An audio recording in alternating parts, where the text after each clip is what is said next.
Bonsoir. Nous avons connu un souci de connexion pour des compatriotes de YouTube, donc on a décidé de faire cette émission en différé.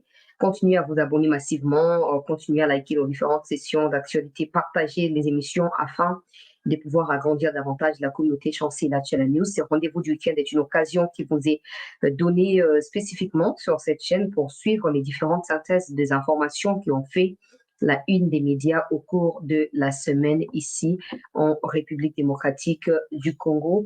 Merci de votre soutien le long de cette semaine. Merci de votre attention et merci par rapport à vos différentes contributions, vos messages. Des gens qui posent la question, mais c'est là, comment on t'écrit, comment on saura que tu lis, tout ça. Le plus important, ce n'est pas que vous sachiez par message que j'ai lu. Le plus important, c'est que vous sachiez à travers les émissions que vos problèmes ont été évoqués. Au cours de ces rendez-vous du week-end, nous allons devoir parler du sommet G7 qui s'est tenu en Italie, la semaine qui s'achève aujourd'hui. Une délégation issue de ces sommets pourrait se rendre à Kigali, question de convaincre Paul Kagame de pouvoir voilà, laisser le pouvoir à quelqu'un d'autre. Pendant ces temps, en tout cas, nous savons, parce que nous suivons de très près les processus électoraux au Rwanda, nous savons que les opposants clés ou les opposants phares au régime de Kagame ont été écartés pour ces élections qui sont prévues le 15 juillet prochain. Pendant ces temps, la communauté internationale, vers les États-Unis, la France et l'Angleterre décident de dépêcher sur place une délégation. Est-ce que cette délégation réussira à convaincre les fils adorés, l'amoureux d'enfants, en tout cas des Occidentaux? C'est lui qui a toujours œuvré pour les biens de ces Occidentaux. Nous ne savons pas, on les saura. Et puis, on va essayer d'analyser pour voir si ceci sera fait ou pas. Mais nous savons déjà, connaissant Kagame, ça ne se fera pas. On parlera de la même occasion des cessions des terres par le gouvernement du Congo-Brazza au Rwanda. Cette question qui soulève des réactions de la part de la société civile brazzavilloise, mais aussi du peuple brazzavillois qui se sent en insécurité. La RDC, de son côté, va suivre de très près la situation pour éviter à ce que, en cas de déraillement, que ces conflits puissent se déverser sur le sol congolais. De notre côté, on va essayer d'en parler parce que les analystes évoquent déjà une probabilité de conflit, en tout cas dans les jours qui suivront de la RDC et du Congo-Brazza à cause de cette présence rwandaise qui, en réalité, est une menace directe à la sécurité des Congolais de Kinshasa. On parlera aussi, on va revenir rapidement sur un conflit, en tout cas, qui se dessine entre Martin Fayoulou et Moïse Katumbi. Katumbi qui avait demandé par correspondance à Martin Fayoulou de pouvoir se mettre ensemble pour réorganiser l'opposition. Fayoulou, à son tour, a répondu niet. Il n'est nullement question d'organiser une opposition parce que, en tout cas pour Martin Fayoulou, il n'y a jamais eu des élections, c'est du vol, c'est Tshisekedi a volé les pouvoirs, les députés ont également volé. Et voilà, comme Katumbi a décidé d'accepter de siéger dans un parlement qui est la résultante de ce que Fayoulou appelle simulacre électoral. Pour Fayoulou, il n'y aura plus question d'une opposition commune. Mais bon, on va quand même en parler au cours de cette session d'information. On va aussi parler, chers compatriotes congolaises et congolais, de la situation sécuritaire au front. Et voilà, au cours de la semaine, il y a eu investiture du gouvernement, il y a eu des différentes remises et reprises au niveau des différents ministères par mettre les comptes rendus du gouvernement et puis on va suivre avec les informations tout juste après. Après les comptes rendus, on va vous mettre la déclaration de Jean-Pierre Bemba. Après, on va mettre Guy Kabongo Dianvita qui venait de prendre le ministère de la Défense. On va aller du côté des fonctions publiques pour prendre Jean-Pierre Liaou. Et puis, on va évoluer ainsi.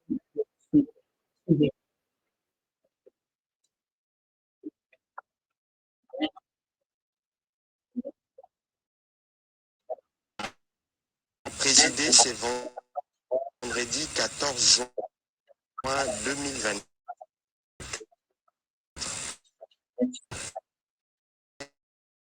Réunion ordinaire du nouveau gouvernement dirigé par la première ministre Judith Touduka. 4 points étaient à l'ordre du jour, à savoir 1. Comité convivial. Le président de la République, chef de l'État, souhaitait la bienvenue à tous les membres du gouvernement. Dans sa communication, il a tenu d'abord à les féliciter pour leur nomination. Mais il a aussi félicité ceux qui ont été reconduits nouvellement dans ces gouvernements de la République, avant de tracer la ligne de conduite pour les ministres. Il a souligné la nécessité pour chacun de mettre totalement à la tâche et répondre aux besoins qu'ils martelés. Au sujet de la situation sécuritaire qui reste une question prioritaire, le président de la République a invité les nouveaux membres du gouvernement à être des lobbyistes de cette cause dans toutes les rencontres internationales auxquelles ils seront conviés. À lui d'insister. Nous devons tous nous assurer que nous contribuons effectivement au retour de la paix dans l'Est de notre pays. Sur un autre chapitre, le président de la République a annoncé qu'il sera procédé à intervalles réguliers de 3 mois, un suivi et une évaluation de l'action de chaque membre du gouvernement pour s'assurer de son efficacité. Les conséquences seront tirées au terme de chaque évaluation, a-t-il souligné, tout en recommandant la bienveillance, la courtoisie, la sobriété, la bonne gouvernance et l'exigence d'une conduite irréprochable dans tous les domaines au regard du caractère prestigieux des fonctions ministérielles. À lui de préciser, la solidarité gouvernementale est une valeur cardinale qui devrait être impérativement respectée de tous. Le président de la République a terminé sa communication en souhaitant plein succès à chacun de membres du gouvernement et a souhaité que Dieu les accompagne dans l'accomplissement de leur mission. Au chapitre 2, relatif à la présentation de membres du gouvernement, la première ministre chef du gouvernement a d'abord tenu sincèrement à remercier le président de la République, champion de la masculinité positive, pour sa nomination à la tête du gouvernement en qualité de première femme à occuper ces postes dans l'histoire de notre pays. Ensuite, la première ministre chef du gouvernement a procédé à la présentation de chaque membre de son équipe au président de la République. Elle a profité de l'occasion pour dire la gratitude des ministres pour la confiance que le président de la République a placée en chacun d'eux et en leur confiant la gestion des différents secteurs de la vie nationale. La première ministre a également dit son engagement à faire exécuter le programme d'action du gouvernement, sur base duquel elle a été investie à l'Assemblée nationale et qui se fonde sur les 6 engagements du président de la République à l'occasion de son discours d'investiture qui a suivi sa brillante réélection.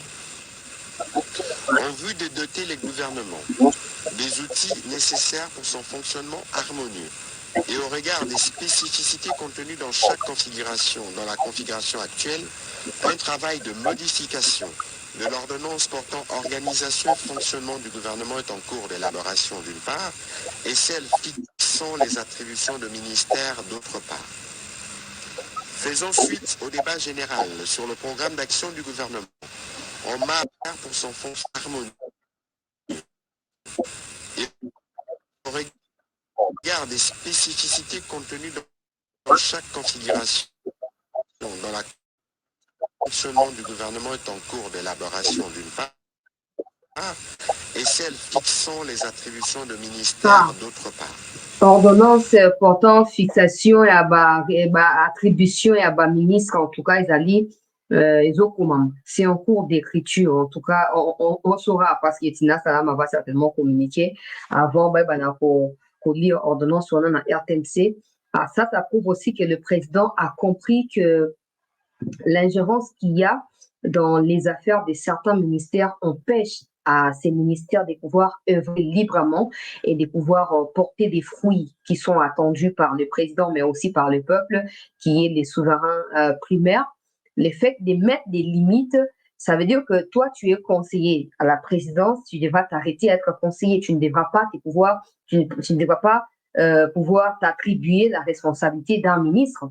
En tout cas, j'espère que ça ne va pas s'arrêter à des choses qui sont dites par Patrick Mouyaya et que dans les jours qui suivront, nous verrons cette ordonnance être lue à la RTNC et que des concernés vont devoir exécuter les contenus de cette ordonnance. On va suivre.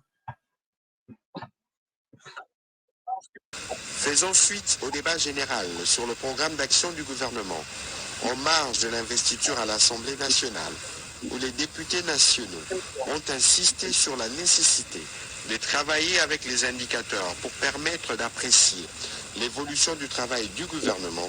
La Première ministre entend transmettre à chaque membre du gouvernement sa lettre d'émission en vue de leur permettre des... Je comprends maintenant. Donc, cette histoire des feuilles de route où la Première ministre a demandé à ses ministres de pouvoir élaborer vient en réalité des députés qui ont exigé à ce qu'il ait un sens de redevabilité ou un sens de comment on peut qualifier ça, des comptes rendus, en quelque sorte. À chaque trimestre, il faut que les députés, il faut que les gouvernements rendent des comptes aux députés par rapport à ce qu'ils ont pu réaliser, par rapport aux résultats qu'ils ont pu encaisser ou réaliser au cours de ces trimestres-là. C'est comme ça que j'ai évoqué Vital Kamerhe. Malheureusement, la connexion ne nous a pas permis de pouvoir avancer en direct, mais qu'à cela ne tienne, vous allez suivre ça. J'ai évoqué Vital Kamerhe pour dire Kamerhe a promis que les ministres devront se présenter à chaque fois devant le Parlement pour rendre des comptes par rapport à leurs responsabilités. Et là, on apprend que c'est sur base des demandes des députés que la Première ministre va demander à chaque ministère de pouvoir établir ou élaborer une feuille de route qui permettra non seulement aux députés de suivre l'évolution des affaires au niveau du gouvernement, mais ça permettra surtout à la Première ministre elle-même en tant que chef du gouvernement de pouvoir faire quoi? De pouvoir suivre à la lettre les résultats qui doivent être présentés dans des conseils de ministres ou aux yeux du peuple congolais par des ministres qui font partie de son gouvernement. En tout cas, notre souhait est de voir ceci être traduit en pratique et non des litanies, des théories inutiles comme on a l'habitude. On va suivre. La base de cette feuille de route que les ministres seront régulièrement évalués. La Première ministre a aussi annoncé l'organisation dans un bref délai d'un séminaire gouvernemental pour permettre aux membres du gouvernement de s'imprégner de principes qui doivent les guider dans l'exécution des tâches qui leur sont confiées.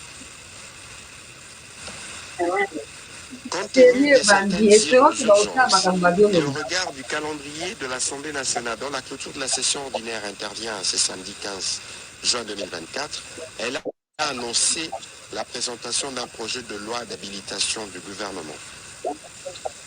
Au troisième chapitre du Conseil de ministres de ce jour, relatif aux points d'information, le vice-premier ministre, ministre de l'Intérieur, Sécurité et Affaires coutumières, a présenté le rapport sur l'état et l'administration du territoire national, qui reste globalement dominé par la poursuite des opérations militaires ordonnées par le président de la République, chef de l'État. Au cours de la semaine qui s'achève, l'état d'esprit de la population a été marqué notamment par la dégradation des conditions humanitaires de millions de déplacés dans les zones de combat autour de Goma, la satisfaction de la population consécutive à la prestation de l'équipe nationale lors des 2 dernières rencontres comptant pour les éliminatoires pour la Coupe du Monde 2026, la cérémonie d'investiture par l'Assemblée nationale de la nouvelle équipe gouvernementale dirigée par la Première ministre Judith Suminwa. Sur un autre volet, le vice-premier ministre, ministre de l'Intérieur, a brossé les efforts déployés par les forces de sécurité contre le banditisme et la criminalité dans certaines villes du pays. Au sujet de la situation des sinistres et catastrophes, il a informé le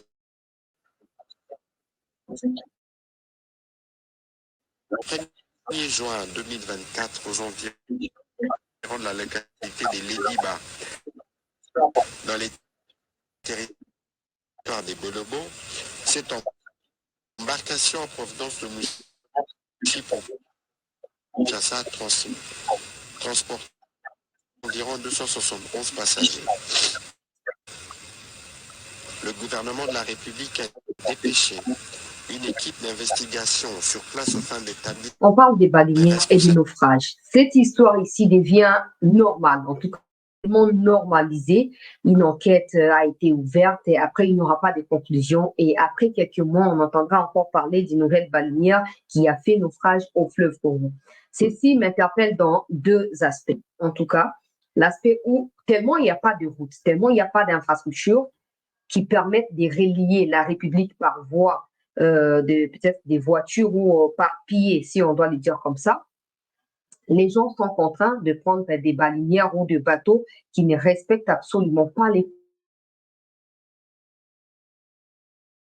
conditions en termes de saisons de pluie. Les gens, ils ne savent pas comment procéder. Ils ont tellement besoin de pouvoir s'embarquer pour trouver de quoi survivre. Ils se mettent dans des baleinières, ils font naufrage, ils meurent. Et même l'argent qu'ils voulaient chercher pour envoyer les enfants à l'université, ils ne sauront plus les faire, en tout cas, parce qu'ils ne seront plus vivants ou ils ne seront plus vivants après les naufrages. J'ai profité de l'occasion pour... Jean-Pierre Bemba se connaît très bien dans les histoires des bateaux parce qu'il a dirigé un peu Sibé Zahir, qui était une société à multiforme de son père, les feux Saolo Nagombo. Donc, on lui confiant ces ministères des Transports et voies des communications, il se peut qu'ils puissent apporter des solutions. Même si moi, je refuse de compter sur ces gens-là parce qu'on a compté sur eux lors des Samalconde 1, Samalconde 2, et puis si soit Bouma mon côté, Otim Bouma mon côté, et les autres, on dirait qu'on comptait sur on dirait qu'on comptait sur le bateau, bateau, on vivre été.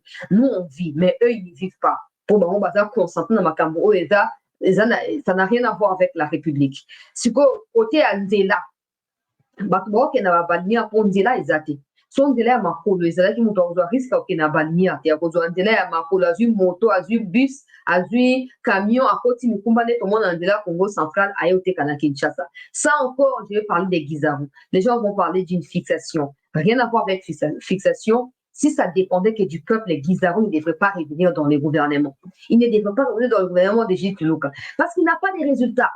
Je suis fier d'être tout-i congolais. Ça n'existe pas. Les tout-i congolais n'existent pas. Vous êtes acquis la nationalité congolaise quand vous avez fui la guerre au Rwanda. Ça a été le cas en 37, 1937, 1959, 74 et puis 94. Donc, arrêtez de faire croire aux gens des choses illusoires qui n'est pas ce qui est dans vos têtes à vous, au Rwandais. Parce que je suis fière d'avoir... Vous allez suivre l'IAO. L'IAO, il n'a pas fait seulement un discours pour renouveler confiance dans Fati, pour remercier Fati, pour remercier. Non, l'IAO a fait un discours récapitulatif. Il a parlé de ce qu'il a réalisé, de où il s'était arrêté et d'être content de revenir dans les mêmes domaines pour lui permettre de pouvoir aller jusqu'au bout des initiatives qu'il a entreprises depuis à côté Nakatia, ministère Wana. Mais tu vas entendre, au lieu que les Guizarro parlent, je suis fière d'avoir réalisé ça, d'avoir construit telle route, d'avoir relié telle province, je suis fière d'être tout. Les gens meurent, et ces gens qui meurent ne sont pas des Rwandais, ce sont des Congolais qui meurent chez eux parce que le Congo préfère donner un ministère et une infrastructure à la nationalité douteuse. C'est ça le problème. C'est ça. En tout cas, je ne peux pas espérer que Guizarro fasse mieux. Je ne peux pas. Tout ce que je peux espérer, c'est que dans les 3 mois qui vont suivre, que Tshisekedi se rende compte que Guizarro est une foutaise et qu'il les mette à la porte. C'est tout. C'est la seule espérance que j'ai. Je ne peux pas espérer qu'il va rien améliorer. Les Guizarro sont des personnes qui font expressement des choses pour continuer à maintenir le peuple du Kivu dans l'interdépendance ou dans la dépendance totale du Rwanda et de l'Ouganda, à travers les frontières qu'ils partagent, qui se disent, ouais, on fait des commerces mutuels, on fait des trafics commerciaux, on se partage les frontières, on ne peut pas fermer la frontière parce que nous, on fait les affaires ici. C'est à cause des gens comme des Guizarro qui ne peuvent pas détourner cette interdépendance pour passer par d'autres canaux, par exemple du côté des Tanganyika, pour relier les Kivu à des provinces autres que le Rwanda et l'Ouganda. Et quand on voit les gens vont venir nous dire, ah, tika, non, c'est clair. C'est clair. C'est parce qu'il n'y a pas de route, c'est parce qu'il n'y a pas d'autres alternatives que les gens du Kivu sont contraints d'une manière ou d'une autre à faire les commerces entre le Rwanda et l'Ouganda. C'est ça. Les jours où il y aura d'autres routes qui relieront les Kivu là avec d'autres provinces de la RDC ou d'autres pays en dehors de ces deux foutaises-là, les peuples de Kivu n'auront plus à se plaindre de cette histoire de trafic commercial. Ce sont les cas avec toutes les autres provinces. Parce qu'il y a des athées. Toloba ote tika ete boye ozomona ministre en bas soi-disant ministre ya infrastructure ministre national à part Kinshasa wa kotonga avenue soki nini atongi avenue moko et puis apapanda bokana. On va croire que le Congo se résume à Kinshasa. C'est comme ça qu'il y a tellement de calamités à l'intérieur et que les gens sont contraints à pouvoir s'exiler na kati ya capitale. Après, vous allez parler des exodes rural, mais qui facilite les exodes rurales? Vous êtes ministre national, vous agissez comme si vous étiez ministre provincial pour la ville de Kinshasa. C'est quoi ça? C'est quoi ça? J'espère que dans les 3 mois qui suivront, le président se rendra compte qu'il y a des meilleurs qui méritent d'être à la place des Guizarros et qu'il faut les mettre là-bas et pas les Guizarros. Je continue avec les comptes rendus. Dans les mêmes ordres, il a été signalé les chavirements d'une baleinière appartenant à l'établissement Tcholou au 7 janvier 2024 sur la rivière Kassai près du village de Mumba. Et puis, il n'y a pas que ça. Il y a aussi cette histoire. Le président a acheté des bateaux pour faciliter les trafics fluvial dans le fleuve Congo. Donc, dans la rivière, dans le fleuve à Congo, les rivières qui se jettent dans les fleuves. Là. Le président a acheté des bateaux. Où en sommes-nous avec ces bateaux-là? Tout le monde a qui acquisition dans le makina on apprend. Bostoke yango mpona kosala lokola bato batiaka bamaneke na bango na vitre wana batie wana bato baokakola bilamba na mosika atali aluli to eza mpona kotambola na kati ya Congo korelie baroute na nzela ya mai mpona koevite aske bato oyo qui se sont autoproclamés comme des entreprises na matière ya balinière to na matière ya trafic fluvial bo étouffer bango. Ils n'ont pas des documents qui attestent niveau et à qualité à Moussana, on a domaine, mais ils se sont autoproclamés. Et comme au Congo, tout fonctionne quand vous voulez, comme vous voulez, ces gens-là, vont mettre la vie à Batou en danger à travers bloc Nabango qui n'ont pas de garanties, qui n'ont aucune sécurité. Bateau on fait à son baki baso na pas campagne ngamoko na monaki. Eza wapi. Botie yango pona ko esthétiquer ba fleuve to botie yango place ni. Pour déployer on a terrain pour na sécuriser ba vie à ba congolais. On continue. Au territoire d'Ilebo. Tous les cas sont essentiellement dus au manque de respect de la législation. Le gouvernement suit de près des cas d'incendie qui ont été rapportés dans les provinces du Kasaï central et du Sud Kivu. Toujours sur ces chapitres sécuritaires, le vice-premier ministre de la Défense nationale a informé pour sa part le Conseil sur la situation opérationnelle du pays dominé par les opérations en cours dans l'Est de la République démocratique du Congo, principalement contre les attaques. Pardon, avant de continuer dans la côté à Nord Kivu, il a juste parlé, le gouvernement suit de près les incendies qui ont eu lieu au Kasaï central et au Sud Kivu, et puis c'est tout. Le gouvernement suit, ça veut dire quoi? Ça veut dire quoi le gouvernement suit?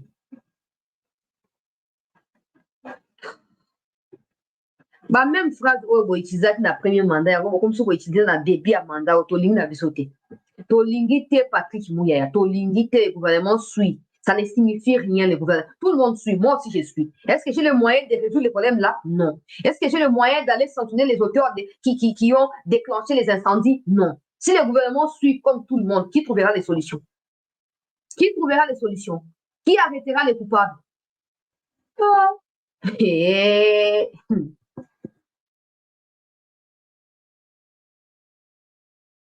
le gouvernement suit. Il semble que les incendies qui ont eu lieu dans les Sud Kivu, ezali ba carburant oyo ba Rwandais bazoko asperger les longs ya banda esika moko des maisons ezali na kati ya badi moko considérable et subir incendie na même moment. Comment ndako ezali net na Gombe, na ndako ezali net na Ngali mais kozwa incendie place moko. Et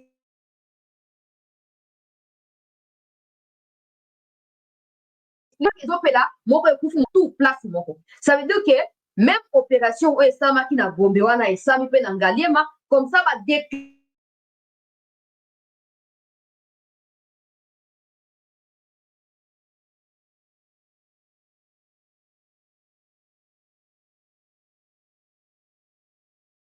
ne peut pas mener une enquête officiellement, publiquement, jusqu'à la fin et rendre les résultats de cette enquête de façon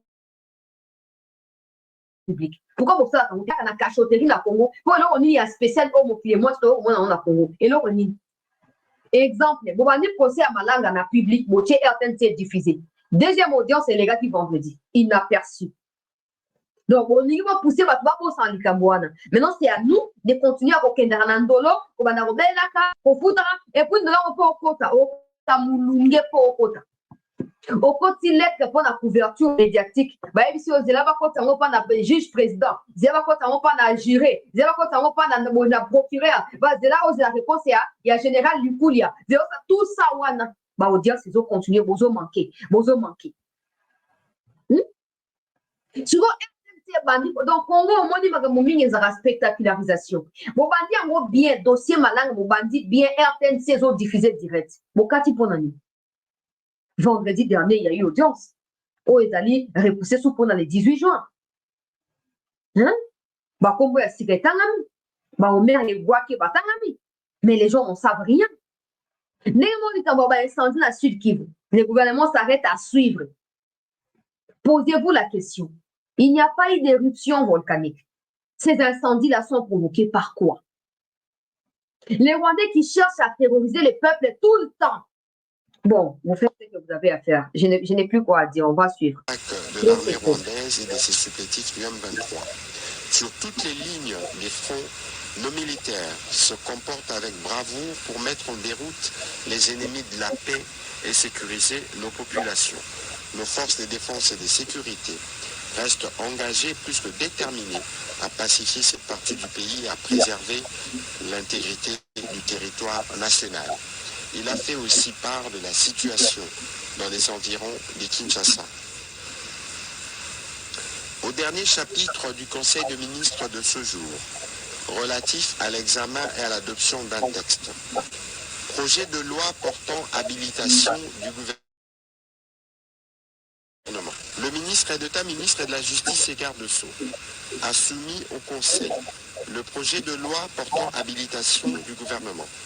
Ce texte aura l'avantage de permettre au gouvernement de prendre par ordonnance loi des mesures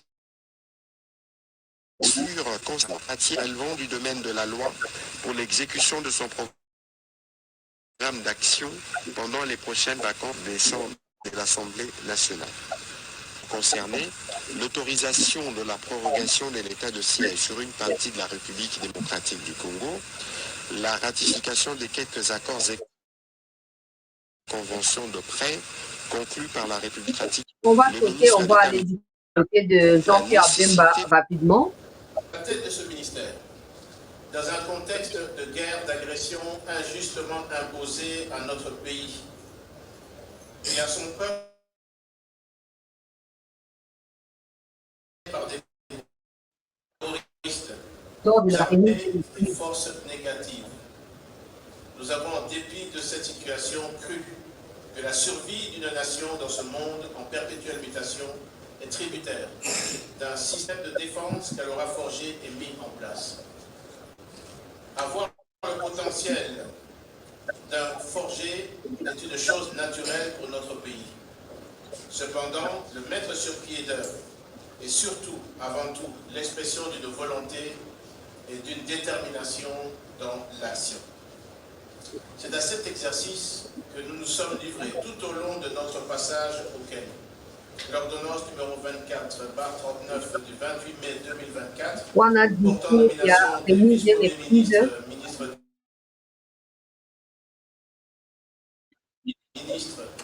ministres délégués et vice-ministres envers une nouvelle charge. Excellence, Monsieur le vice-premier ministre, ministre de la Défense nationale,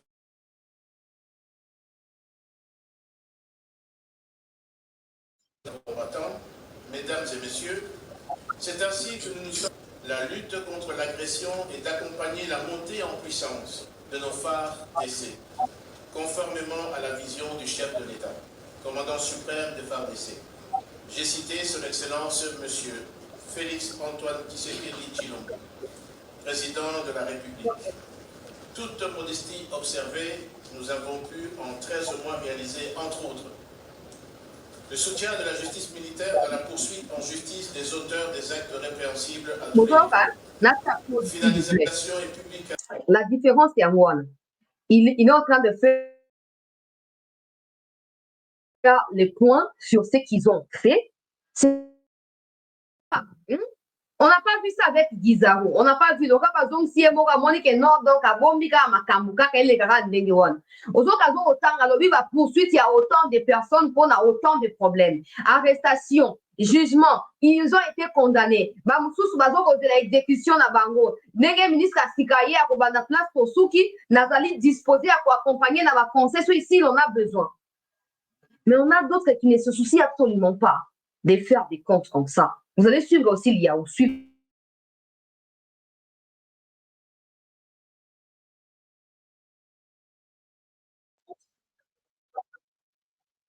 De la mise en œuvre de la politique de défense.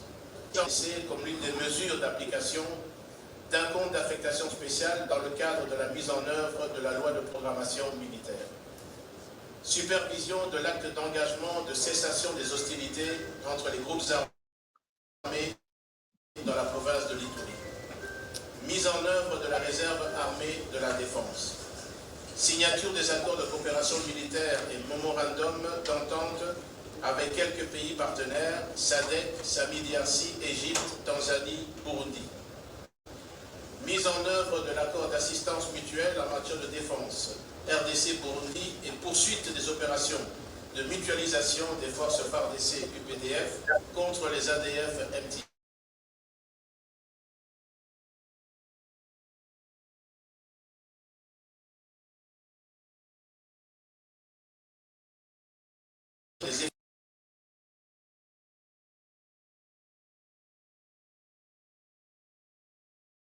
Pendant les temps qu'il a passé au ministère de la Défense, et ce qui reste à faire, pour confier pas la successeur, comme je l'ai dit. Mais pour la pause, pour la successeur, là où il parle des coalitions FRDC, UPDF contre ADF MNT1, et c'est pour abolir, il faut mettre la croix sur ça. Parce que c'est cette semaine qui va débuter, le rapport des experts de l'ONU sera publié, où l'Ouganda est impliqué dans la déstabilisation de la RDC, non seulement du côté de l'Ituri, où soi-disant l'Ouganda combat aux côtés des FARDC, les ADF, mais l'Ouganda est aussi en train de combattre illégalement aux côtés de M23 à l'est de notre pays. C'est comme ça que je l'ai dit au cours de la semaine, comme c'est les rendez-vous du week-end, j'y reviens bien sûr. Je l'ai dit au courant de la semaine que quand les rapports seront publiés, nous regarderons attentivement la réaction du gouvernement congolais. Il faut mettre un terme à cette hypocrisie, à cet amalgame que l'on entretient autour de l'Ouganda. L'Ouganda sait très bien ce qu'il est en train de faire. L'Ouganda sait très bien que comme le Rwanda, ils ne lâcheront pas le Congo parce que la paix au Congo signifie la déstabilisation de l'Ouganda et du Rwanda. Ils ne sont pas prêts à quitter les pouvoirs avec autant de facilité. Donc, ils mettront tout le moyen, en tout cas, qu'ils auront leur possibilité de déstabilisation de la RDC. Maintenant qu'il y a un nouveau ministre, j'espère que quand vous regarderez ce que votre prédécesseur a réalisé, ce qui reste à faire ou à poursuivre, vous écarterez illicitement et automatiquement ce qui est coopération militaire avec l'Ouganda. Donc, je poursuis avec la lecture. Militaire d'actifs des FARDC. Finalisation de la construction de l'hôtel de la Défense en partenariat avec l'Union européenne et la société arabe constructeur. Lancement de la construction du complexe militaro-industriel pour le compte d'Afridex et ses partenaires. Supervision opérationnelle du processus de désengagement de la MONUSCO au sud de Kivu. Acquisition et mise en service de 8 avions de transport de troupes et de matériel.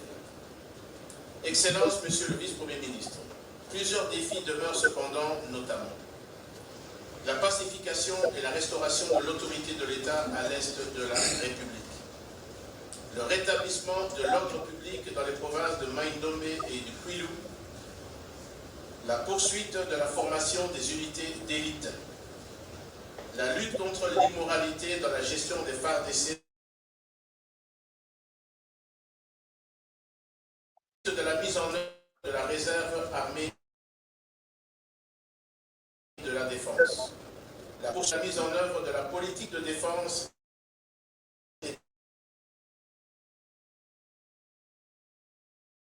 arrêtés et autres textes d'application. La poursuite de la réforme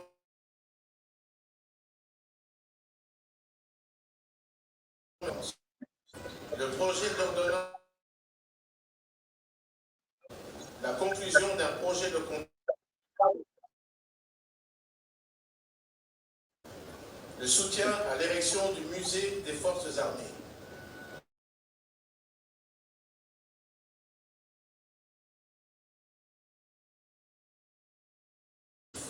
Responsable et ordonné à MONUSCO dans les provinces du Nord Kivu et de l'Ituri. Ma pensée va droit au camp militaire des FARDC.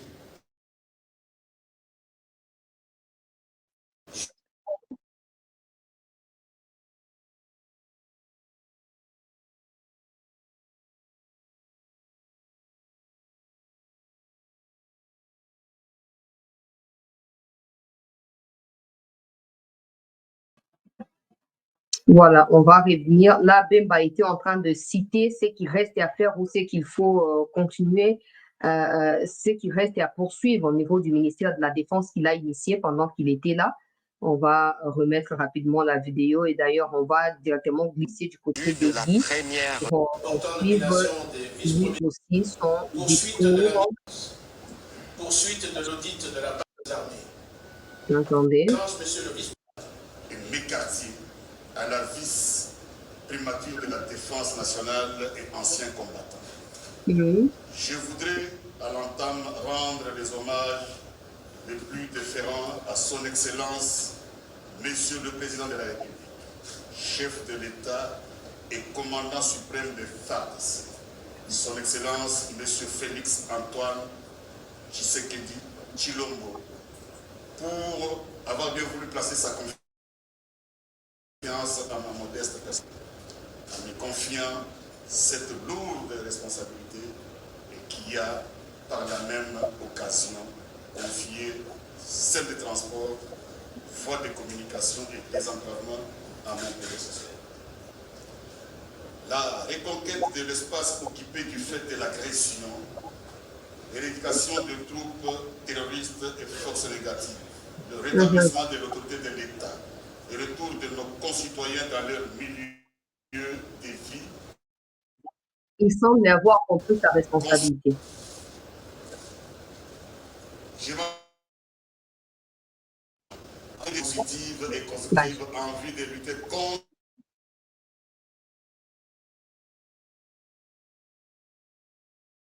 impactant ainsi négativement le développement socio-économique de notre pays en général et prestige de nos FARDC en particulier.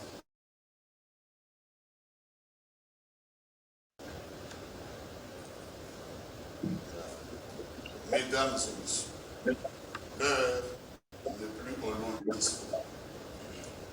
Puisse la conscience de tout un chacun l'interpeller afin de permettre à la République de lever le front. Vive les FARDC, vive la défense nationale. Voilà. On va passer du côté de l'IAO sans perdre du temps. Suivez attentivement les commentaires, vous les aurez après.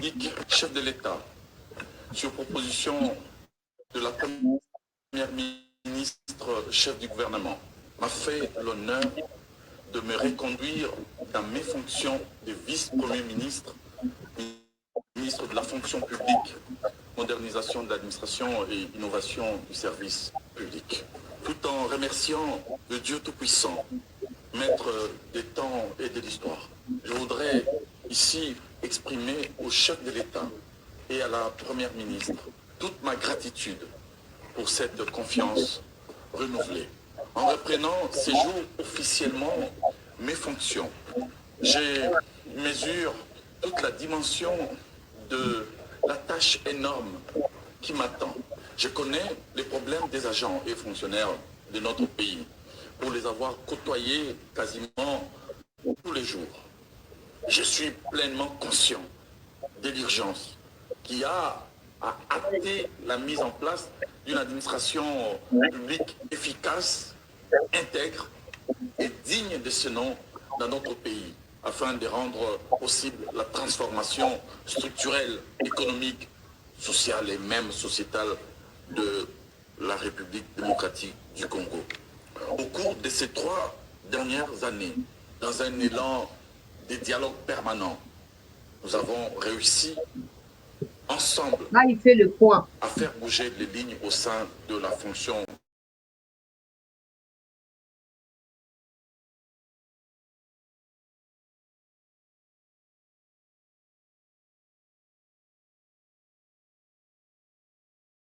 des fonctionnaires de l'État, titularisation et avancement en grade, révision des cadres organiques et normatifs, mécanisation salariale massive de fonctionnaires en salaire et en prime, institution d'une retraite complémentaire par capitalisation à la Caisse nationale de sécurité sociale des agents publics de l'État, la prise en charge par la même caisse, la CENSA, de la retraite des enseignants, policiers, militaires et de plusieurs autres catégories d'agents publics.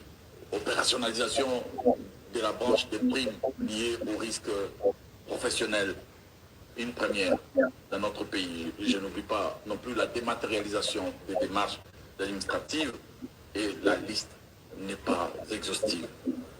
Ce sont là autant d'actions que nous avons eu à mener avec une certaine audace et qui seront sans nul doute consolidées et cristallisées au cours de ces nouveaux mandats. Oui, les lignes... Comment dire la différence ici, hein? Au sein de la... Vous allez me dire, oh, tu fais la fixation sur votre histoire ici. Comment il s'appelle déjà?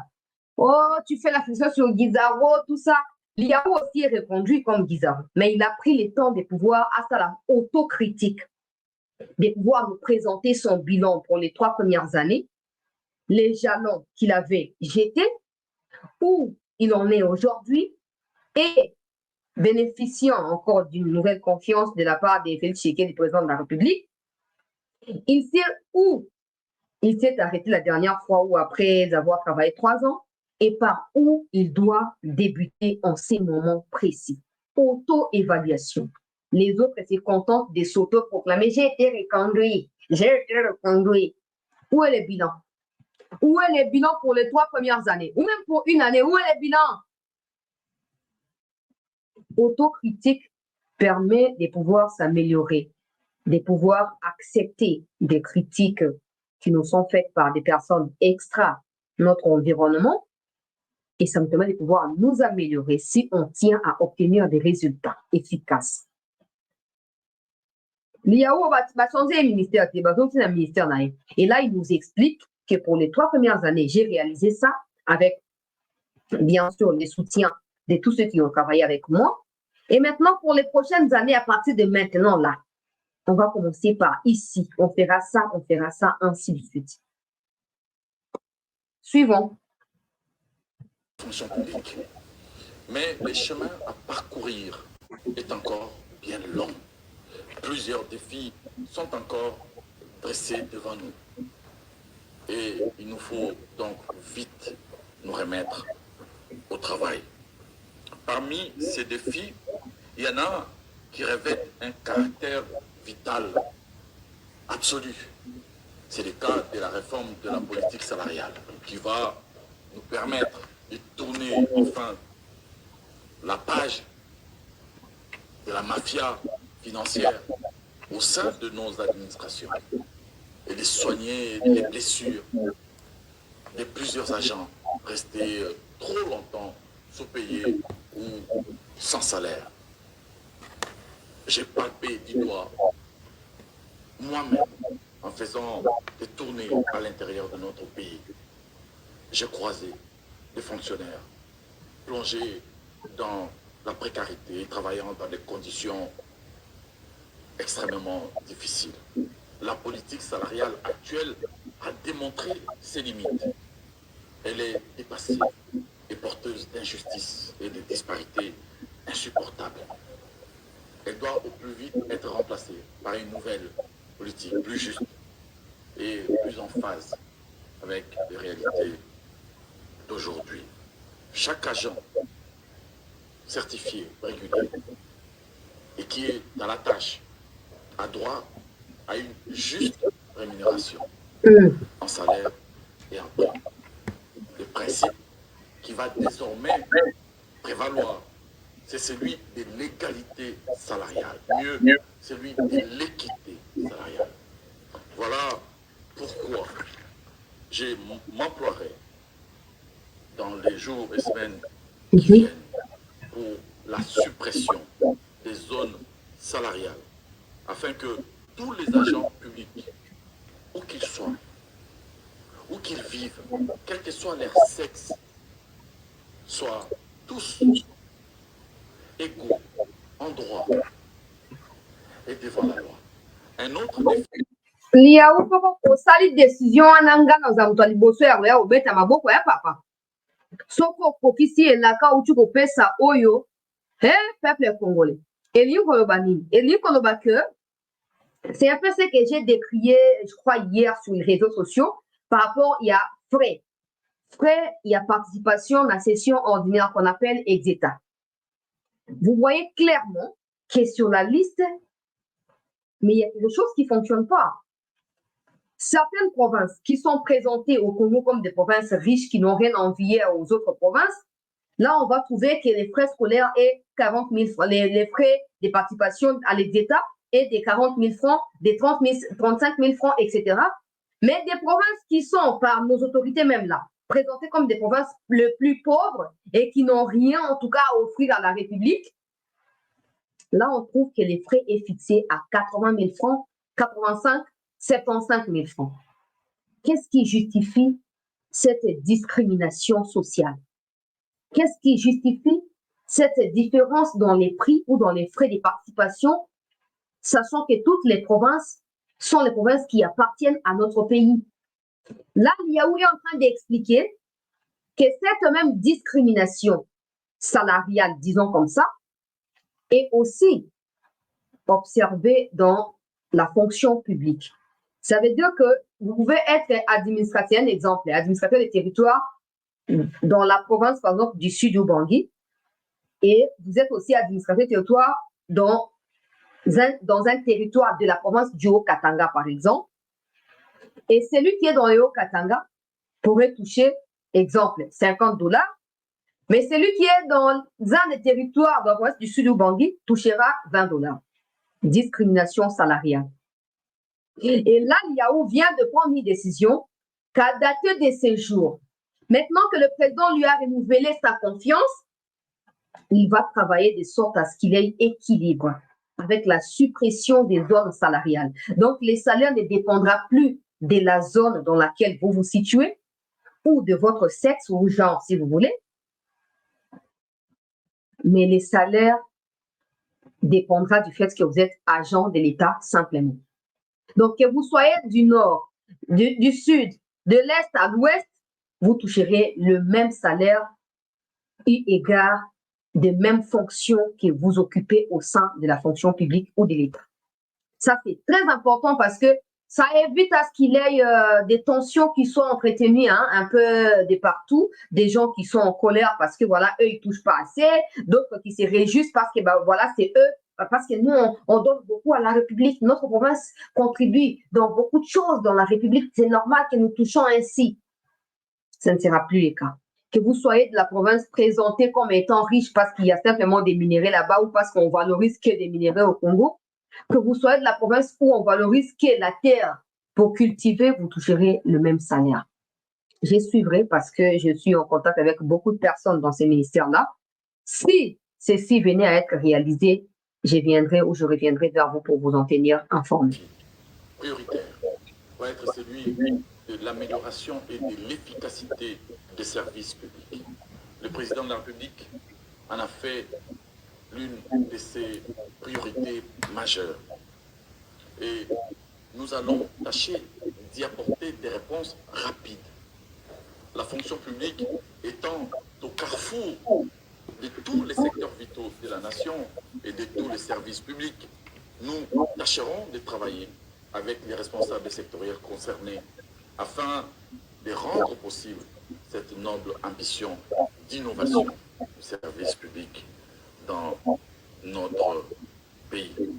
D'autres défis prioritaires vont également occuper une place de choix au cours de ces mandats. C'est notamment le cadre de la formation continue obligatoire pour les agents et fonctionnaires de l'État, afin de leur permettre d'être véritablement outillés et de répondre de manière beaucoup plus efficace aux impératifs que nous impose le monde moderne. C'est aussi le cas du défi relatif à l'exigence de la débureaucratisation de la fonction publique, avec à la clé la création de certains corps de métiers, tels que les éboueurs, les techniciens de surface, les cantonniers, les paysagistes, et j'en passe, tous dédiés à l'entretien, à l'assainissement et à l'embellissement de nos villes et de notre environnement de vie. Tous les fonctionnaires ne sont pas appelés à prester dans le bureau et on ne peut pas non plus laisser nos villes ad vitam aeternam entre les mains des associations et autres ONG dont les actions ont démontré par ailleurs leurs limites de manière suffisante. Je proposerai dans les prochaines... Très important. Il faut que je mette un petit commentaire, permettez. Très important. Pourquoi? Jean-Tini Ngobila, dans son histoire des blablabla, des Kim Mopeto ou Kim Poubelle, en tout cas, c'est lui qui va déterminer ce qu'il voulait nous imposer en parlant des Kim Mopeto, en nous ramenant Grand P et Doxy Yao ici comme soi-disant des influenceurs dans les cadres de ces projets-là. Jean-Tini Ngobila n'a pas réussi à concrétiser l'idée qui se transmet derrière les slogans Kim Mopeto. Parce que ce n'est pas une thématique, ça, c'est un slogan, King Bopeto. Jean-Tini Ngobila finit par aller, en tout cas, appeler ou faire recours à des entreprises turques pour venir nettoyer la ville. Comme si les Congolais par eux-mêmes ne pouvaient pas se constituer en un corps pour être embauchés par l'État congolais, être payés par l'État, et pourquoi pas être sous-traités par l'État pour faire ce travail de nettoyage au quotidien. À l'époque, quand on était encore des élèves à l'école primaire, la plupart des gens ont vécu ça. Chaque vendredi, dans l'après-midi, on rentrait de l'école, on revenait, en tout cas autour des 17 heures à l'école, pour commencer des travaux manuels. En tout cas, ça a aidé, ça aide jusqu'aujourd'hui dans les milieux reculés. C'est ce qui est fait vendredi dans la soirée et aussi samedi. Par exemple, pour nous, qui vendions des choses ou qui allions à l'école et faisons des petits commerces, c'est parce que les parents les faisaient et il fallait trouver de quoi financer les études à travers ces petits commerces. Mon exemple à moi, j'allais à l'école le samedi, on finissait à 11h30. On fait les travaux manuels à 11h30 jusqu'à 12h30. On rentre à la maison. Je devais repartir au marché pour vendre les histoires que ma mère vendait parce que ma mère était allée travailler là où elle avait l'habitude de travailler. Donc, quand j'arrivais au marché, avant de pouvoir même me mettre à vendre, il y avait l'endroit qui m'était réservé pour nettoyer. Pas seulement là où je vendais, non. D'autres endroits qui sont définis par l'État à travers l'administrateur du territoire ou l'administrateur du marché. C'est comme ça. Tu viens, tu trouves l'endroit qui est déjà fixé par l'organe de l'État et tu vas nettoyer. Tu vas soit couper les herbes, soit tu vas balayer, je sais pas, tu vas brûler les herbes et tout ça. Mais il faut que tu les fasses. Si tu veux vendre ces jours-là, il faut que tu les fasses. Tu les fais, après tu vas continuer tes activités commerciales. Si on pouvait faire ça dans des villages, ça continue parce que quand j'ai fait les tours de certains territoires pour observer ou pour évaluer l'évolution des travaux des 145 territoires avant la campagne électorale, j'avais vu de mes propres yeux que dans les territoires où il n'y a pas de routes, les gens se mettent à construire des routes dans ma boque, on a Bangomo, Bazo, Tongandela. Et ces travaux manuels-là, ça continue, cette culture-là continue. Mais aujourd'hui, on préfère prendre des Turcs pour venir nettoyer Kinshasa ou pour venir nettoyer des caniveaux qui sont bouchés, comme s'il n'y avait pas de Congolais qui pouvaient faire ce travail-là et être payés. C'est comme ça que l'IAO dit, Tout fonctionnaire n'est pas forcément celui qui travaille dans des bureaux. Il faut qu'il ait des éboueurs là. Bateau ba logo ta ba poubelle comment ONG songolo bopeto ezolo ta ba poubelle chaque samedi biso bato ba ko foutre to yebi yango ba yaka ba logo ba poubelle. Il y a de ceux qui les font avec des chariots pour leur propre compte, il y a ceux qui font avec des camions pour la compte de la société. Ils préfèrent qu'au lieu que ce soit des sociétés qui sont pour la plupart du sociétés étrangères qui fassent ce travail-là, que ce soit l'État qui s'organise de sorte à offrir d'abord du travail à ceux qui sont dans les chômages et ainsi on va lutter contre la pauvreté. Ces gens-là seront payés par l'État. On va numéro à matricule s'il faut. En tout cas, c'est pour ces genres de choses que nous militons au quotidien. Et c'est pour avoir ces genres de ministres que nous nous battons. Pas des gens qui viennent nous dire quelqu'un qui sait s'auto-évaluer et savoir que pour ces nouveaux mandats, il me faut des nouvelles initiatives. Il me faut de l'innovation pour captiver, pour attirer et pour mettre ensemble un guide à suivre, pourquoi pas, par tous ceux qui travaillent dans la fonction publique. En tout cas, il y a où ce qu'on ici à mon Naoyakuna. Au Conseil des ministres, le remplacement d'une partie des effectifs d'agents devant partir à la retraite par cette nouvelle catégorie de fonctionnaires.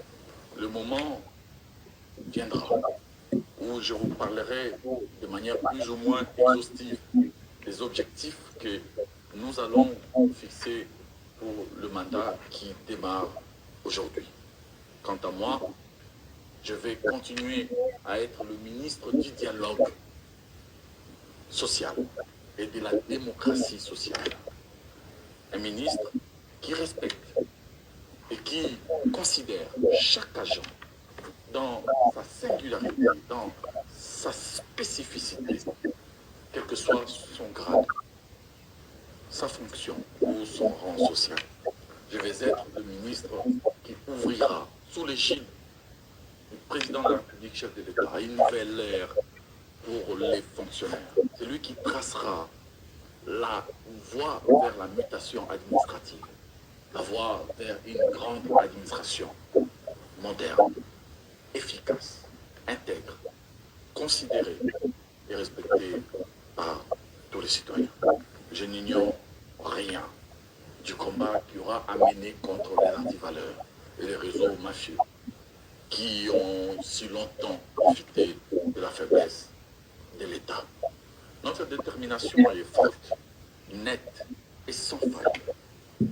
Mais pour réussir, j'ai besoin de l'union des cœurs et des esprits de tous les acteurs concernés, au premier rang desquels les fonctionnaires eux-mêmes.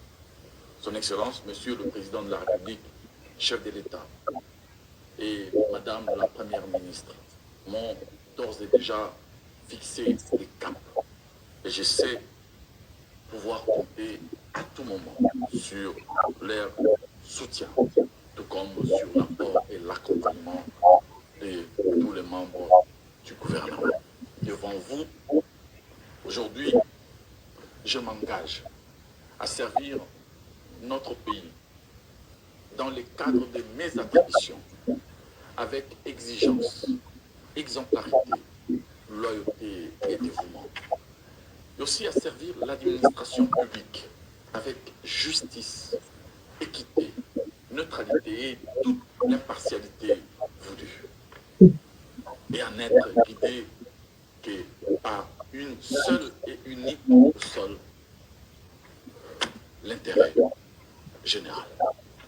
Que vive la République démocratique du Congo. Comme présent dans le nouveau gouvernement dirigé par la première voilà, il y a aussi discours commis engagé pour en tout cas inégalité nous sommes observer dans la fonction publique et sous-souté à Kobunda Bunda et nous sommes soulever le quoi problème pour les 3 premières années il y a na kati ya ministère wana ezonga sous-souté azali prêt à koyeba na kokende bisika sengeli kokende kotamba bisika sengeli kokoma pour na koyeba na trouver ba solution. Bonne chance en tout cas pour na Congo mingi bato balobaka balaka bakokisaka te. Soko kokisi tokozonga hawa pour na okumisa yo, sans oublier que tobandaki kosenga ozonga na fonction wana po tomonaki deya mwa ba résultat esalamaki. Makambo oyo ya ba inégalité sociale, makambo ya discrimination ya salaire wana nazolandela yango de très près po baboti na biso baa bafonctionnaire à l'état. So bosali yango ekosoulager baparents ebele mpe bafonctionnaire ebele. Et puis suite et fin en tout cas il y a ba remise et reprise pe il y a moi ba déclaration ba ministre asika oyo bakoti tolanda bango attentivement et puis on va continuer. Marque l'histoire d'une nouvelle ère du leadership politique au féminin en République démocratique du Congo. Selon la vision du chef de l'État, Félix-Antoine Tshisekedi Tshilombo, désigné par ses pairs champion de la masculinité positive, il est capital que la représentativité féminine dans toutes les sphères de la société congolaise soit beaucoup plus importante qu'elle ne l'a jamais été. Je voudrais d'abord rendre grâce à Dieu parce que par moment, lorsque nous nous battions pour la promotion des droits des femmes dans les instances de prise de décision, c'était un peu comme de la folie. Personne ne pouvait imaginer. Et mon rêve était d'avoir une femme qui est animateur au niveau des chefs de corps, chefs des institutions. C'est vrai que dans le passé, on a pu obtenir au niveau de l'Assemblée nationale, mais l'exécutif, là, nous venons de briser les plafonds de verre grâce à une volonté politique de la masculinité positive, le chef de l'État, d'avoir nommé une femme Premier ministre. Certes, avec plus de 30% de femmes dans la nouvelle institution gouvernementale, le principe de parité n'est pas encore complètement atteint, mais il est clair qu'avec 6 femmes ministres, 3 ministres délégués, 4 vice-ministres et 4 ministres d'État, le gouvernement seminois donne largement l'opportunité à la femme de montrer qu'elle est une actrice à part entière dans le développement et la gouvernance de la nation congolaise. On travaille pour servir son pays et je crois que ces grandes personnalités me permettent de servir le pays à une beaucoup plus haute échelle. Ce sont des responsabilités incroyables parce que genre, famille et enfants, c'est toute la population de la RDC parce que les gens croient souvent que le genre c'est seulement les femmes, etc. Non, non, la famille, chacun de nous est membre d'une famille. Les sentiments de fierté, entre-temps, de nervosité aussi. De fierté parce que être choisi pour assister au Conseil des ministres en tant que ministre, c'est un signe d'honneur et aussi de reconnaissance de mes compétences, de ma loyauté et de mon engagement vis-à-vis de ma patrie. Ayant obtenu des postes clés, tels que notamment le ministère des Affaires étrangères, de l'enseignement supérieur, des affaires sociales, de la jeunesse et de l'éveil patriotique, nos dames auront certainement l'occasion, avec ces positions stratégiques et au travers des 6 piliers du gouvernement, de contribuer à la réalisation des 6 engagements du président de la République, Félix-Antoine Tshisekedi Tshilombo. C'est beaucoup d'émotions, mais aussi, à côté de ça, le sens des responsabilités. Et aujourd'hui, le fait de se retrouver devant le chef de l'État qui a eu un discours assez clair sur ses attentes, qui en fait embrasse les miennes. Et donc voilà, c'est ce sens de responsabilité et cette envie vraiment d'impacter, que mon mandat soit vraiment un mandat qui va apporter un changement positif dans mon secteur. Très reconnaissante pour les orientations du chef de l'État que nous avons reçues et que nous allons prendre très au sérieux. Ce deuxième mandat sera dédié vraiment à consolider les acquis du premier mandat. Nous devons le faire avec sérieux. Voilà. En attendant, peuple congolais, basi yango ba kitoko, j'espère que boza kitoko na mitu na makambo nyonso ndenge bilezo ko décrire Esther. Kitoko na taille, kitoko na bongo, kitoko na nyonso. Bonne chance aux femmes ndenge maman F bazai bazo kuluba à l'époque on est ko bunda pour na équilibre na kati ya ba institution à l'état en termes ya représentativité ya basi. Et lelo oyo komi kolata nzoto mpona ye ezali lokola fruit oyo eboti na oyo bango balongaki lokola baeffort mpona komona mpe basi bazwa mpe part na badécision ya minene ya mboka. Tosouete bino nyonso bonne chance bamama. Toyebi ke biso bamama toza toujours na basolution. Je ne cesserai de le dire parce que on voit dans l'histoire de la plupart ya bato minene oyo baodirige mokili lelo soit bambani na bango batikaka bango, ils ont réussi à trouver de quoi survivre avec les enfants et aujourd'hui elles sont fières d'avoir ces enfants-là comme des grandes personnalités. Il n'y a pas que ça comme exemple. Les mamans telles qu'elles sont là, quand tu lui donnes 1000 francs, elle va les multiplier, elle va te les rendre à 10 000 francs congolais, par exemple. Tu lui donnes 1 000 francs pour faire les ONG, des maths, les pondous, tout ça, tu vas retrouver la nourriture au complet. Au fait, si un bon mais tu te poses la question, Foufou et Kokindenganini, Foumbo où tu vois, tout ça, parce que nous avons cette capacité-là innée de la part des dieux. Il y a qu'à multiplier tout ce qui tombe entre nos mains. Donc, nous espérons qu'à travers cette importante représentativité de la femme au sein de ces nouveaux gouvernements, que des solutions à la hauteur des défis seront trouvées et que ce moment qui est invité démissionne. Ne soyez pas comme les hommes qui persistent dans les mal qui deviennent des sorciers. Ce moment qui va comme contraindre Bino et Akosa Makambo et Zana Kat va prérogative na binote et eux pousser nos beaux à démissionner et sauver l'honneur de la femme. C'est comme ça que nous construirons ces pays plus beaux qu'avant. Bonne chance à le gouvernement dans l'espoir que vous fassiez mieux que président Kibino et Salaki Yamalongate. Maintenant, on va passer par la nomination du directeur des cabinets. Il y a président Tshisekedi et puis Togoye Banako continuer dans Makambuya Kagame tout en parlant de la question sécuritaire à l'est du pays. Ordonne. Article 1er.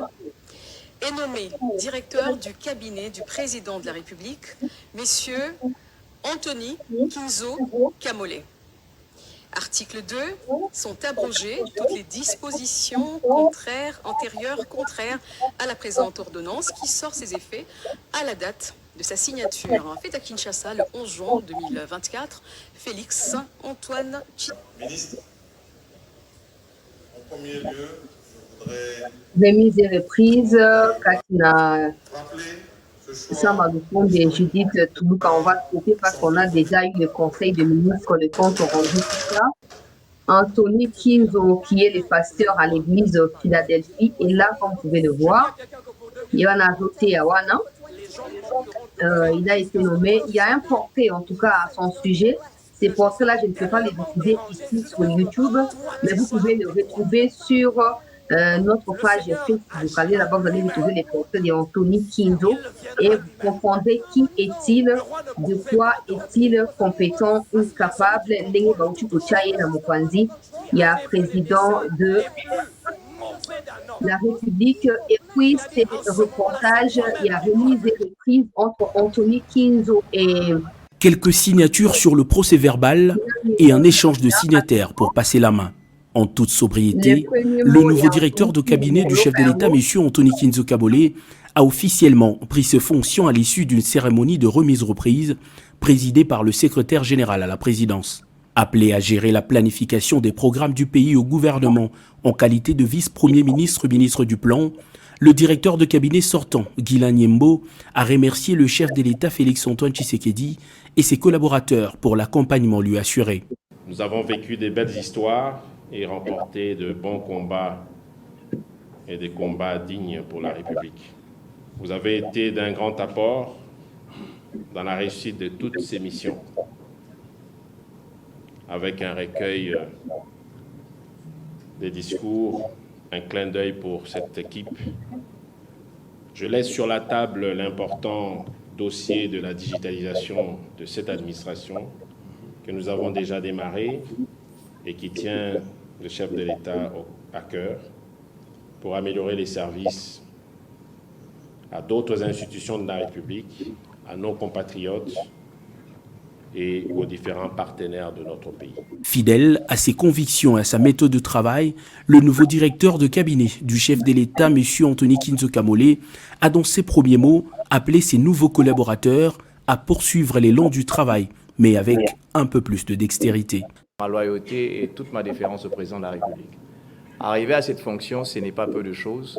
C'est certainement un arbitrage personnel, un arbitrage spirituel, un arbitrage politique. Mais ce que je voudrais dire à chacun d'entre nous, moi je mesure l'ampleur, je mesure ce que ça représente d'être directeur de cabinet du chef de l'État, mais en même temps c'est que ça représente d'être collaborateur direct du chef de l'État, comme la plupart d'entre vous êtes ici.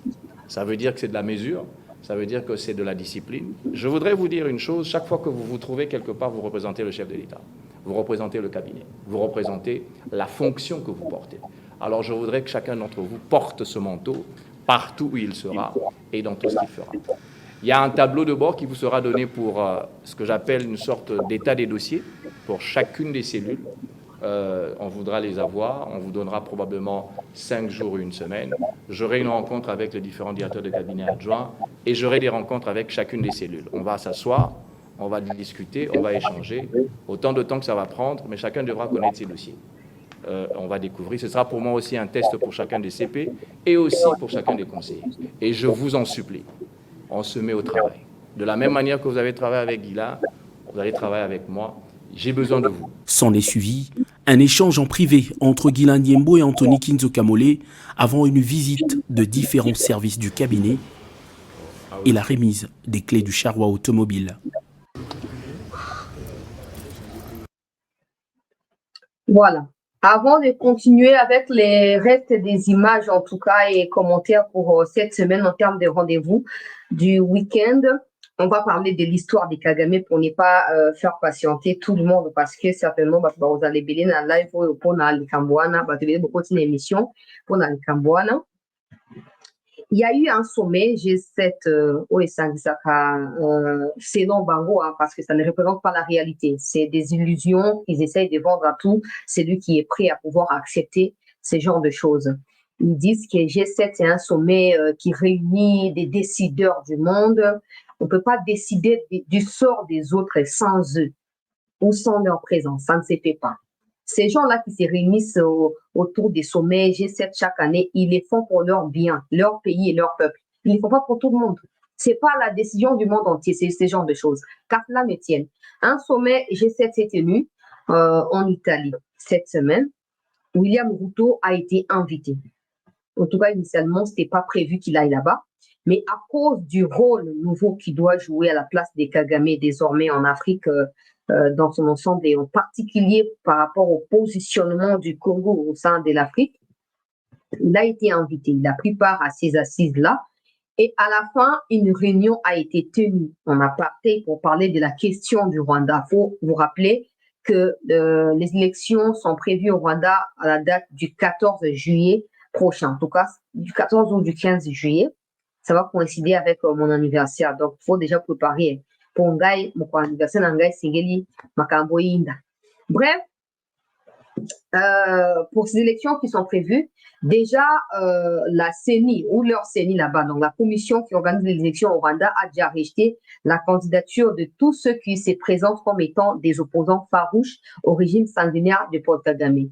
Pourquoi? Parce que ça a été décidé par l'Hitler africain, Kagame. Maintenant, parmi ces candidats qui ont vu leur candidature être rejetée, il y a également les Roussese Bagina, quelque chose du genre, et aussi une autre dame qui était prête à pouvoir rallier Roussesagi Banala, que vous connaissez l'histoire avec la déclaration de Blinken lors de son passage au Rwanda en 2022, si je ne m'abuse. Alors, quand les Occidentaux qui sont des partenaires naturels à Kagame, qui sont ceux qui ont fabriqué Kagame, ont vu que des candidatures des opposants ont été rejetées en cascade, ils ont demandé à ce qu'une commission, déjà ils ont pris contact d'abord avec Kagame, ça n'a pas marché parce que Kagame a essayé de les envoyer balader pour dire que ce n'est pas moi, ces candidats n'ont pas rempli les conditions qui sont fixées par l'organe qui organise les élections ici. Alors, lors de ces sommets des G7, quand le sommet a pris fin, une réunion a été tenue avec Ruto comme messager auprès des Kagame. Il s'est fait que dans les jours qui suivront, une délégation puisse séjourner au Rwanda, question de convaincre Kagame de pouvoir soit accepter de relancer les candidatures qui ont été rejetées, soit de pouvoir trouver quelqu'un, même de son parti politique, qui va devoir remplacer à ses postes de président de la République. Pourquoi? Parce que il y a un peu beaucoup d'accusations à son encontre. Et puis, il faut savoir que Kagame, avec son arrogance naturelle, il ne voudra pas être coincé seul. À chaque fois qu'il se retrouvera devant un fait accompli, il cherchera à justifier le pourquoi de ses réactions, de ses agissements. Du coup, vous allez vous rappeler que récemment, il a fait une sortie pour dire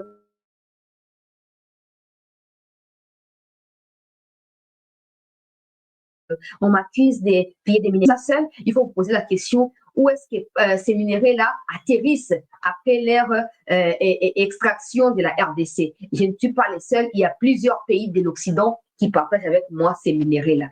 Pour les Occidentaux, c'est un peu un langage de chantage.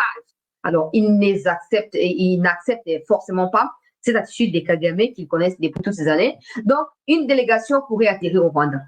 pour contraindre Kagame à trouver quelqu'un qui les succédera au pouvoir ou de pouvoir accepter que des opposants puissent concourir à l'élection présidentielle. Connaissant bien Kagame, qui n'est pas prêt, parce qu'il sait qu'une fois qu'il est écarté au pouvoir, c'est sa fin, il ne reviendra plus. Parce que s'il est écarté, ceux qui l'ont fabriqué vont se mettre à les démolir sur les champs. Il n'aura plus de moyens officiels à pouvoir se protéger ou à protéger son pouvoir. Du coup, il deviendra vulnérable. Donc, on voit bien qu'il y aura, en tout cas,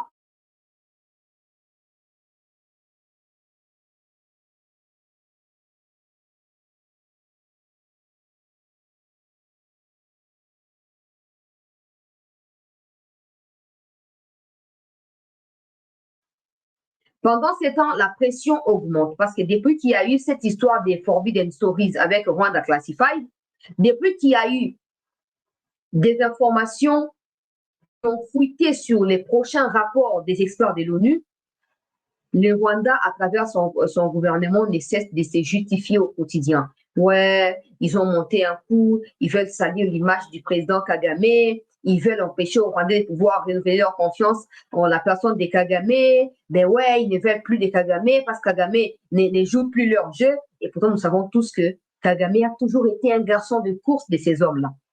Mais est-ce que Kagame acceptera de reconduire les candidatures qui ont été écartées par l'organe électoral du Rwanda? Je ne sais pas. Est-ce que Kagame acceptera de céder les pouvoirs à quelqu'un d'autre, sachant que ça peut barder à tout moment?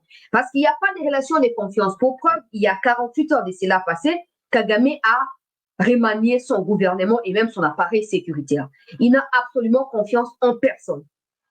Ça vient s'ajouter à ces tas de problèmes qu'il y avait déjà depuis ces dernières semaines au Rwanda.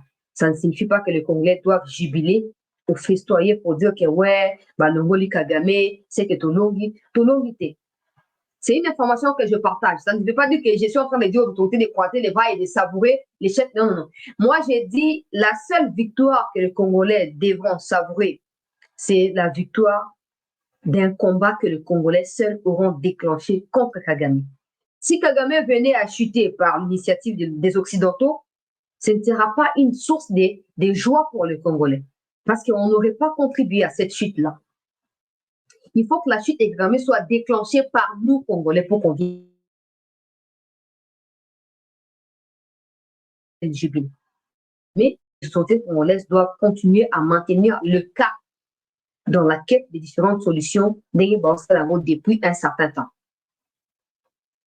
On verra si Ruto, à cause de la responsabilité à Kouya, peut comme Kuswana et comme Bitumba, toi Kouya peut proposer les Mutusu.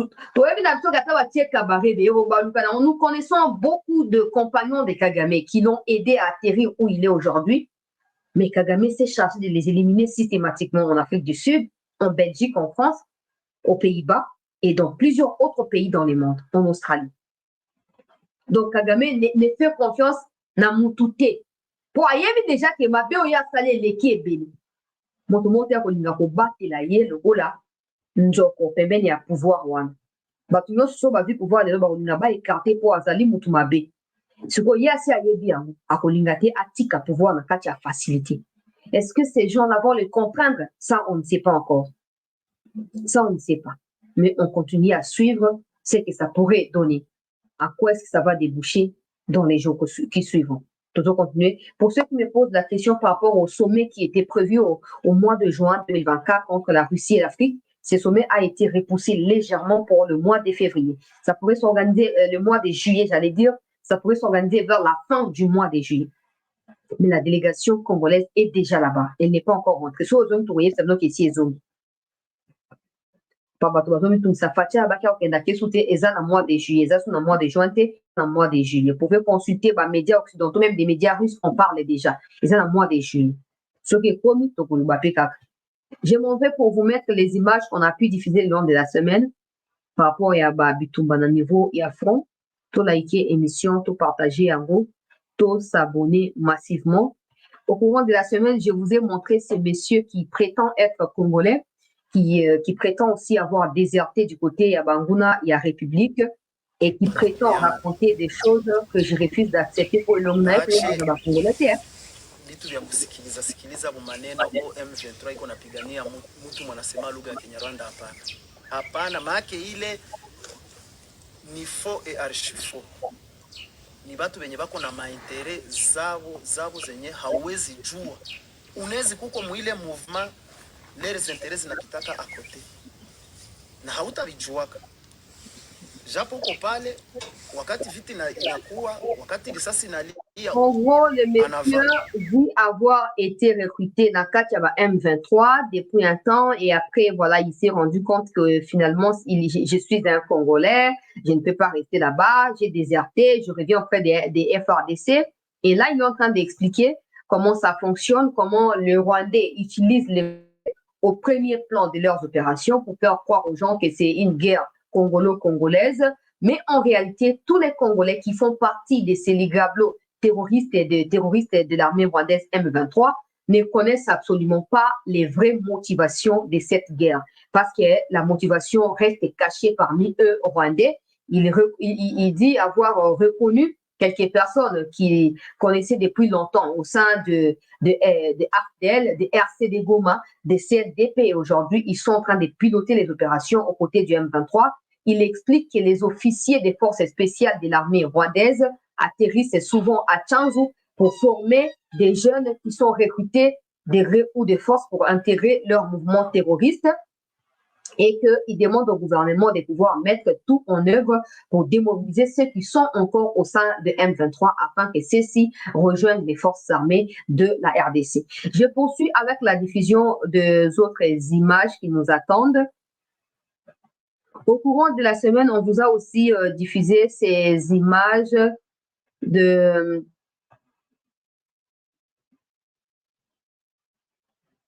l'investiture du gouvernement. Je ne vais plus revenir dessus, mais on vous a montré Madame Kavira qui expliquait beaucoup de choses aux autorités et qui demandait à ce que les autorités prennent en compte ma revendication et à député aux Ezali basé sur ma demande et à Wazalendo. Dernière image qu'on va vous montrer et puis on va passer à autre chose. On va passer à la conclusion certainement. Oyo nde matériel ya ennemi oyo tozwi etourne nyonso ozomona.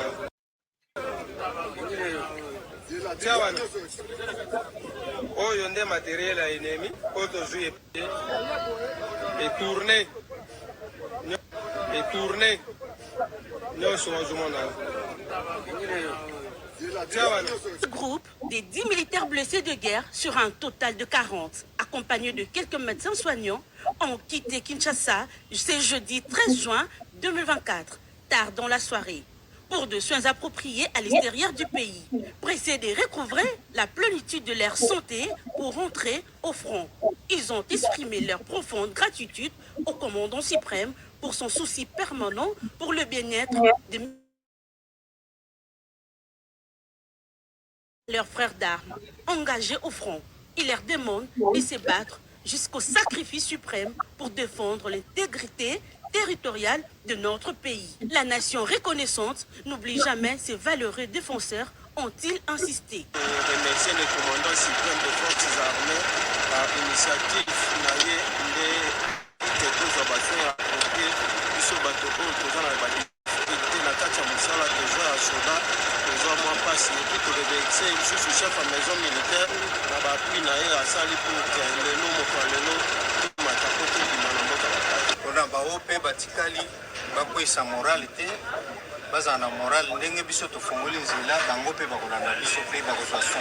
Avant de quitter Kinshasa, ils ont reçu le mot d'encouragement du commandant suprême par la bouche du général de brigade Kikobia Sambili, commandant de l'hôpital militaire central du camp lieutenant-colonel Kokolo.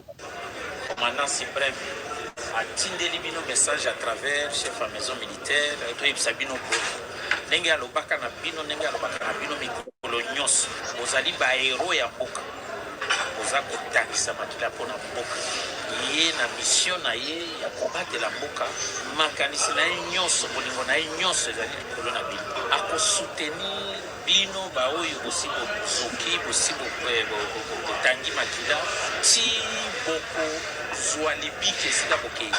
À la question sur la signification à donner à ces gestes du commandant suprême, le général médecin Kikobia s'est exprimé en ces termes. Le commandant suprême, ce qu'il vient de faire aujourd'hui, c'est un acte historique. Nos militaires, nous avons fait des années dans cette armée. C'est vrai, il y a des gens qui partent pour les soins, mais un suivi de proximité, plusieurs blessés à la fois, accompagner les soignants, c'est quelque chose vraiment de bénéfique et pour le corps de santé parce que les personnels qui vont là-bas vont bénéficier des capacités. Double impact.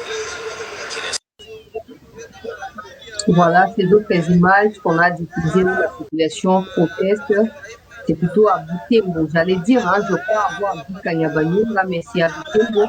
Monisco a fini par faire marche en arrière, donc Monisco n'a pas pu accéder à Butembo à cause de ces jeunes.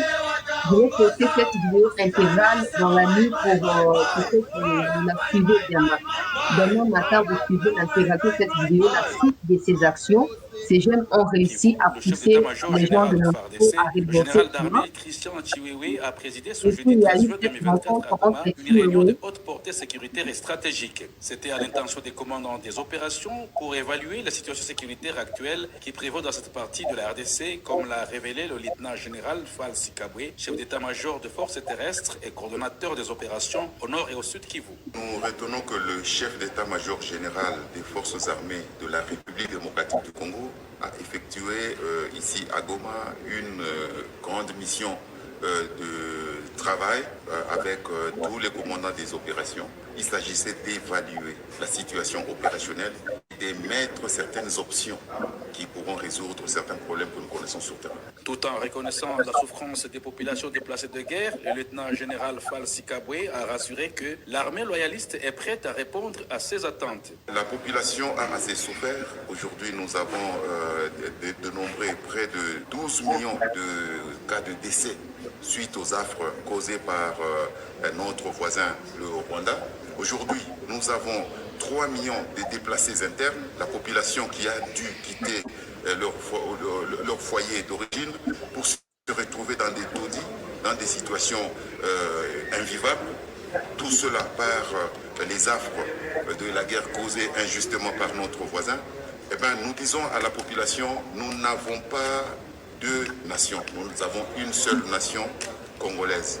Nous n'avons pas deux républiques. Voilà, ces images vous ont été déjà diffusées. C'est juste pour récapituler l'essentiel de l'information au cours de la semaine. Merci d'avoir suivi. Pour ceux qui veulent suivre, en tout cas, l'évolution des combats, ne manquez pas à pouvoir votre cloche de notification. D'abord, abonnez-vous, hein, parce qu'on ne peut pas activer juste la cloche. Abonnez-vous et puis activez la cloche de notification pour ne rien manquer de l'évolution des combats au front dans la province du Nord Kivu, en Ituri aussi, où les FARDC se déploient activement pour combattre les forces de l'armée ougandaise que vous appelez communément ADF. Merci d'avoir suivi ces rendez-vous du week-end. Laissez vos avis en commentaire afin d'enrichir nos différentes sessions d'information. Pour ceux qui m'envoient des inquiétudes ou des informations, je continue à vérifier. Après publication, je reviendrai pour en parler si c'est vrai ou c'est faux. Prenez soin de vous et je vous souhaite à tous un excellent week-end ou excellente suite des week-ends et puis excellente semaine qui va devoir débuter. Merci à tous. On se retrouve dans les heures qui suivront pour continuer à partager les informations de notre pays.